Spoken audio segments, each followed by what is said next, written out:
Hi friends, நான் உங்கள் சம்சுல். கீழடியில் 4ஆம் கட்ட அகழாய்வுக்கு அந்த பகுதி மக்கள் எதிர்ப்பு தெரிவிக்கிறாங்க. என்ன காரணத்துக்காண்டி அவங்க எதிர்ப்பு தெரிவிக்கிறாங்கிற விஷயத்தை இப்போ நம்ம இந்த தகவல் மூலமாக தெரிஞ்சுக்கலாம். 2015 தான் சிவகங்கை மாவட்டத்தில் இருக்கிற பள்ளிச்சந்தை புதூருங்கிற ஒரு ஊரில் கீழடிங்கிற ஒரு இடத்துல அகழ்வாராய்ச்சி நடந்துச்சு. கிட்டத்தட்ட அந்த இடத்துல 6000 பொருட்கள் கண்டுபிடிக்கப்பட்டது. அதாவது பண்டைய தமிழர்கள் வைகை ஆற்றங்கரையோரம் நகரம் அமைத்து வாழ்ந்தார்கள் என்ற ஒரு ஆதாரம் இந்த பொருட்கள் மூலமாக நமக்கு கிடைச்சிச்சு.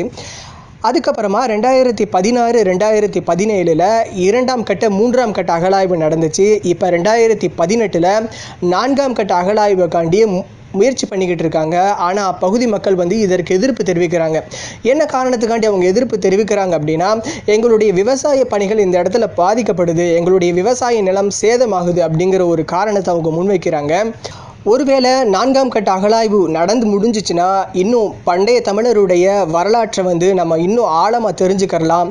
ஆனால் இந்த மக்களுடைய எதிர்ப்பு அந்த ஆய்வை கேள்விக்குறியாக்கிட்டு இருக்கு.